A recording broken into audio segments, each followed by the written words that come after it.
تو جو رحمت رمضان میں میرے نبی نے فرمایا اگر میری امت کو پتہ چل جائے کہ رمضان کیا ہے تو یہ تمنا کریں گے کہ کاش سارا سال ہی رمضان ہو۔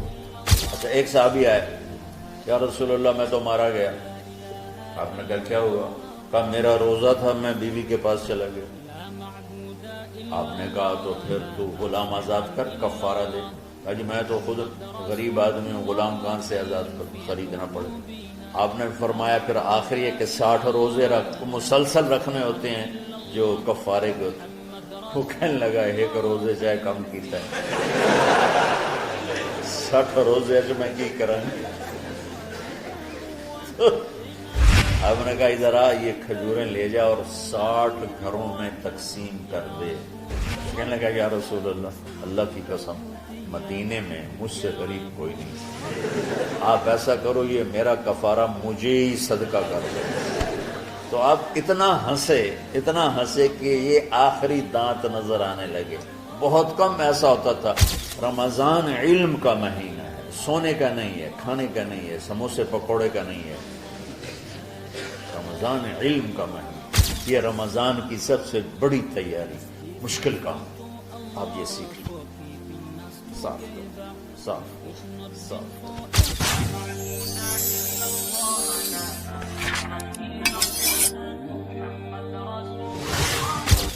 سارے مہینوں کے نام عربوں نے رکھے، محرم، صفر، ربیع الاول، ربیع الثانی، جمادی الاولی، جمادی الثانی، رجب، شعبان، رمضان، شوال، ذوالقعدہ، ذوالحج۔ اس میں جو رمضان ہے یہ نام اللہ نے رکھا، باقی مہینوں کے نام تو رکھے عربوں نے۔ پھر ان کی زبان پہ اللہ لایا رمضان، چونکہ ابھی تو دنیا بھی نہیں بنی تھی اور اللہ نے قرآن کی تلاوت فرمائی تھی، تو اس قرآن میں تھا شہر رمضان الذی انزل فیہ القرآن۔ تو رمضان کا نام اللہ نے پہلے سے چن رکھا تھا، پھر ان سے رکھوا دیا۔ رمضان کہتے ہیں رمض یرمز، جل جانا، جل جانا۔ رمضان کو رمضان کیوں کہتے ہیں؟ اس میں گناہ جل جاتے ہیں۔ مسلمان پہلا روزہ رکھتا ہے اور اس کے گناہ اللہ جلانا شروع کرتا ہے، اس کی بھوک پیاس کی آگ میں گناہوں کو ڈالتا ہے، جلاتا ہے۔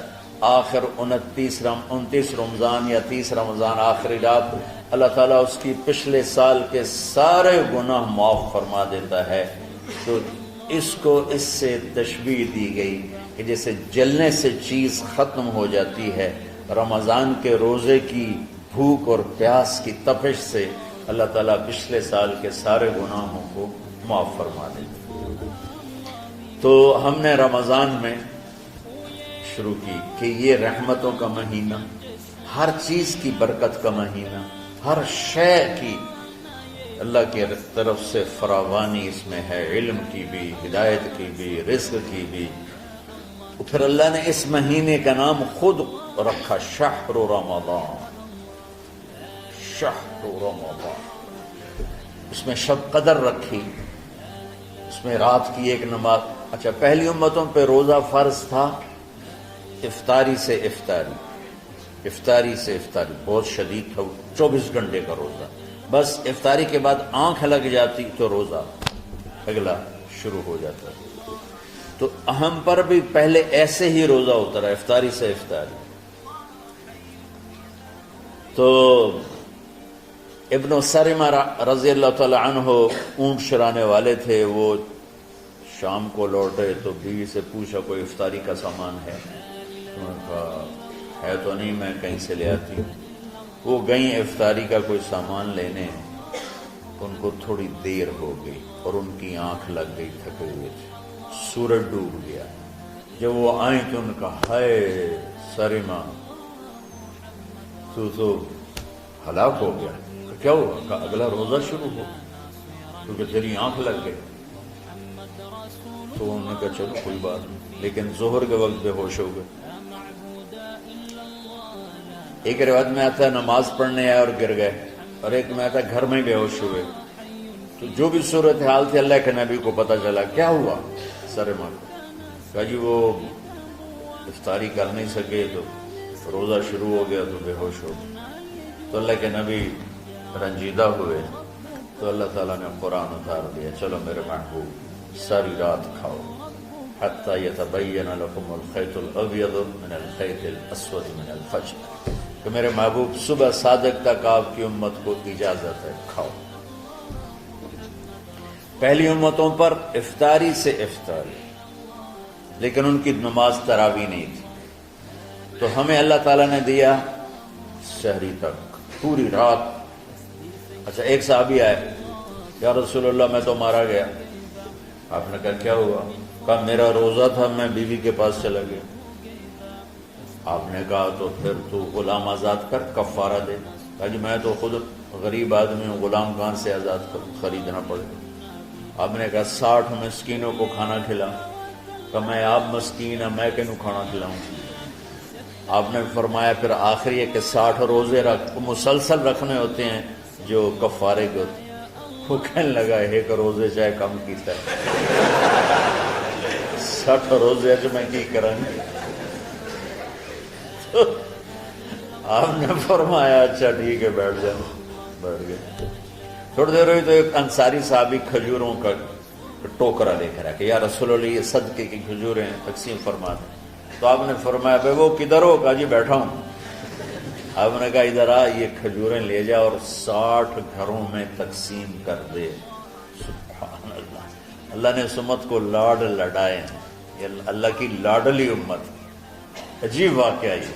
کہنے لگا یا رسول اللہ کی قسم مدینے میں مجھ سے غریب کوئی نہیں، آپ ایسا کرو یہ میرا کفارہ مجھے ہی صدقہ کر دو. تو آپ اتنا ہنسے کہ یہ آخری دانت نظر آنے لگے. بہت کم ایسا ہوتا تھا. فضحك حتى بدت نواجذه. ایسا ہنسنا آپ کبھی کبھی ہنستے تھے کہ آخری دانت پورا منہ کھل جائے. تو آپ اتنا ہنسے کہ آخری دانت تک نظر آنے لگے. تو آپ نے کہا اچھا جا لہ جا تیرے واسطے، لیکن یہ صرف تیرے لیے اور کسی کے لیے نہیں. تو جب ایسی خیانت ہوئی تو اللہ تعالیٰ نے دوسرا حکم بھی اتار دیا باشروہن، کہ تمہارے لیے بیوی بھی حلال ہے، کھانا بھی حلال ہے جب تک صبح صادق نہیں ہو جاتی.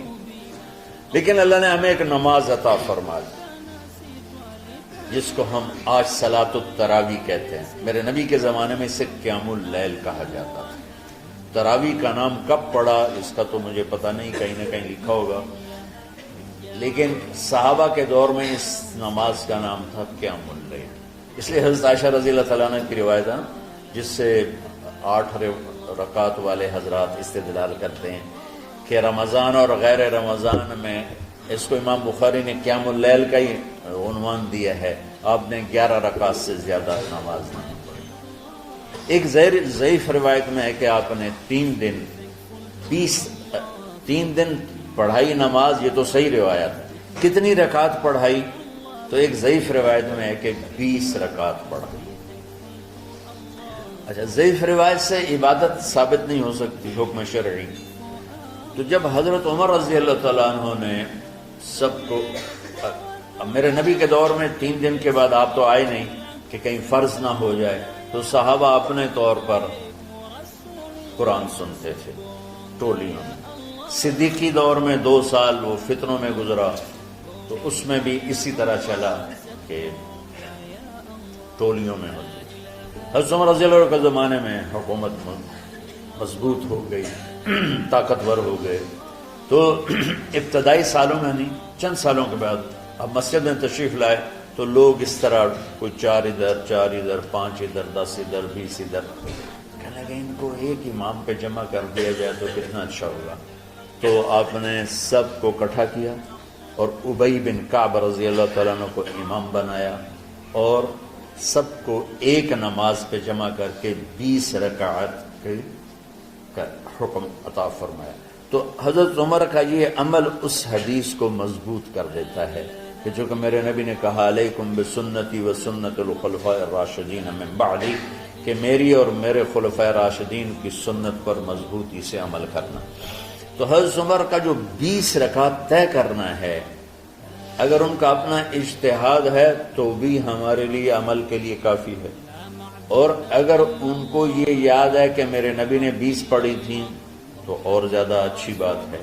لیکن بہرحال جو 8 پڑھتا ہے ہمارا اس پہ بھی کوئی اعتراض نہیں، کیونکہ وہ بھی حدیث کے ساتھ بات کرتا ہے، اور باقی پوری امت 20 پڑھتی ہے، ان پر بھی اعتراض نہیں۔ میں ایک جگہ سے گزر رہا تھا، نماز کا وقت ہو گیا، اہل حدیث کی مسجد تھی، میں وہاں نماز پڑھنے چلا گیا تو ایک بہت بڑا اشتہار لکھا ہوا تھا، 20 تراویح ثابت کرنے والے کو 5 لاکھ روپے انعام۔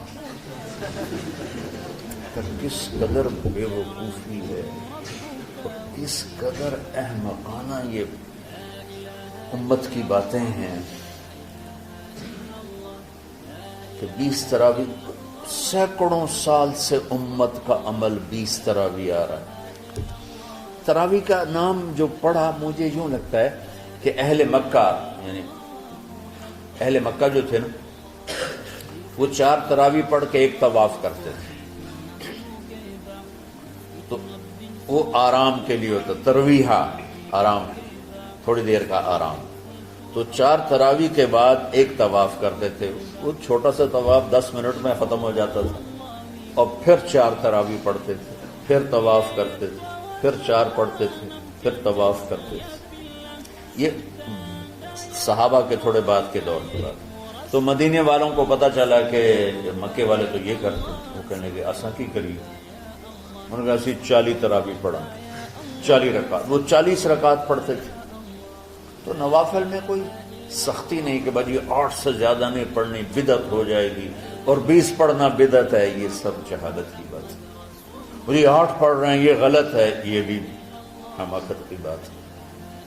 جو صحیح حدیث سے دلیل پکڑ کے کوئی عمل کرتا ہو تو بھائیو اس سے بحث نہ کیا کرو، مناظرہ نہ کیا کرو، یہ بہت نادانی والی بات۔ آج کل جو یہ ہمارے افطاری کے اوقات ہیں، یہ سورج ڈوبنے کے بھی 2-2.5 منٹ بعد کے ہیں کہ احتیاطاً، ٹھیک ہے چلو احتیاط کر لو، کوئی مسئلہ نہیں، لیکن اصل ہے ادھر چونکہ اب سورج ہمیں نظر ہی نہیں آتا ہے، اس طرح ہم گھرے ہوئے ہیں شہروں میں، دیہاتوں میں بھی اب اس طرح کا ماحول ہے کہ وہ نظر نہیں آتا ہے، تو بہتر کہ ادھر سورج غائب ہو، ادھر لقمہ منہ میں جائے، لیکن یہ تب ہے جب آپ نظر آ رہا ہو۔ اب جب آپ یہاں بیٹھے ہو حسنین میں تو یہاں تو کوئی سورج نظر نہیں آئے گا، یہاں تو مینار ہی نظر آئے گا، تو لہٰذا احتیاط تھی۔ ہمارے اہل حدیث بھائی وہ 2 منٹ پہلے ہم سے افطار کرتے ہیں، وہ بڑی اچھی بات ہے کہ سورج کے غروب ہونے کا جو اصل وقت ہے اس کے ساتھ ہی افطار کرنا۔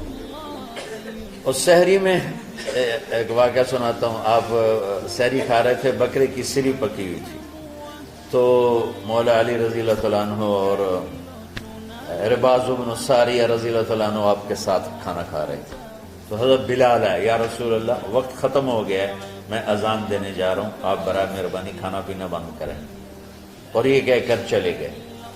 چھت، ایک انصاری عورت تھی، اس کے گھر کی چھت پہ چڑھ کے اذان دیتے تھے، چڑھنے لگے تو پھر واپس آئے کہ دیکھوں اللہ کے نبی نے کھانا چھوڑ دیا یا نہیں، آ کے دیکھا تو وہ کھا رہے تھے، انہوں نے کہا یا رسول اللہ واللہ لقد اصبحت، یا رسول اللہ اللہ کی قسم سحری کا وقت ختم ہو گیا، صبح ہو گئی، تو آپ نے ہاتھ پیچھے کر لیا، کہہ رہے تیرا بھلا ہو بلال، ابھی وقت باقی تھا، تیرے قسم کھانے پر اللہ نے اس کو پہلے نکال دیا کہ تیری قسم کہیں جھوٹی نہ پڑ جائے۔ تو حضرت علی نے فرمایا کہ اگر بلال قسم نہ کھاتے تو جب تک میرے نبی کھاتے رہتے صبح صادق نہیں ہونی تھی، تو بالکل آخری وقت میں آپ کھاتے تھے تاکہ کم سے کم وقت امت پہ بھوک کا آئے۔ تو اللہ تعالیٰ آپ کے علم میں برکت دے۔ رمضان علم کا مہینہ ہے، سونے کا نہیں ہے، کھانے کا نہیں ہے، سموسے پکوڑے کا نہیں ہے، رمضان علم کا مہینہ۔ تو اب جب دوبارہ تھوڑا سا موسم ٹھنڈک کی طرف گیا اور رات کچھ تھوڑی لمبی ہونے لگی تو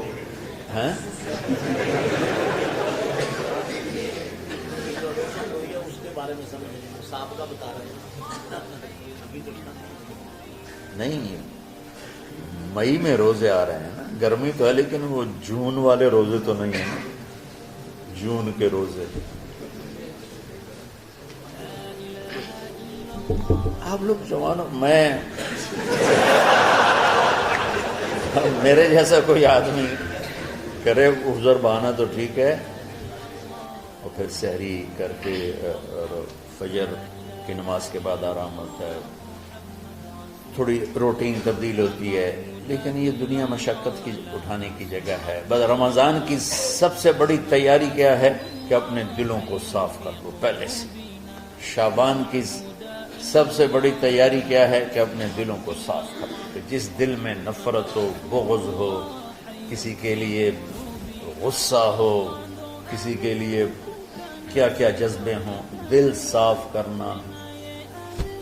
شب قدر اس میں ہے، اللہ کا عرش پہلے آسمانوں پر ہے، سارا دن ساری رات اللہ کے اعلان ہو رہے ہیں، کوئی بخشش چاہنے والا، کوئی معافی چاہنے والا، کوئی رزق چاہنے والا، کوئی ہدایت چاہنے والا، کوئی شفا چاہنے والا، اور فرشتوں کے اعلان ہو رہے ہیں، بھلائی کرنے والے آگے بڑھ، برائی کرنے والے بس کر دے۔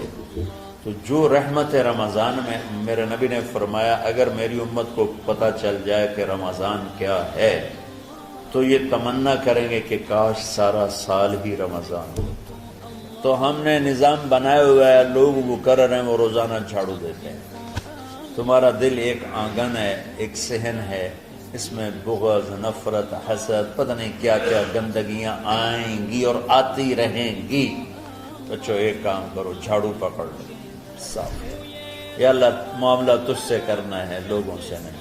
کسی نے برا کہا، کسی نے غیبت کی، کسی نے گالی دی، کسی نے دھکا دیا، کسی نے حق مارا، کسی نے کچھ کیا، یا اللہ تیرے سپرد میں نے اپنے دل کو سب سے صاف، میں نے اپنے دل کو سب سے صاف کیا۔ یہ اتنی بڑی عبادت ہے کہ بڑے بڑے نفلوں والے، تہجد والے، حج عمرے روزے والے تمہیں نہیں پکڑ سکے، کیونکہ اس کا کرنے والا دنیا میں کوئی نہیں۔ نفل پڑھنے والے تو بے شمار ہیں، عمرے کرنے والے بے شمار ہیں، علماء بے شمار ہیں، حاجی بے شمار ہیں، سخاوت کرنے والے بے شمار ہیں، لیکن اس ٹکڑے کو صاف کرنے والا لاکھوں میں ایک بھی نہیں۔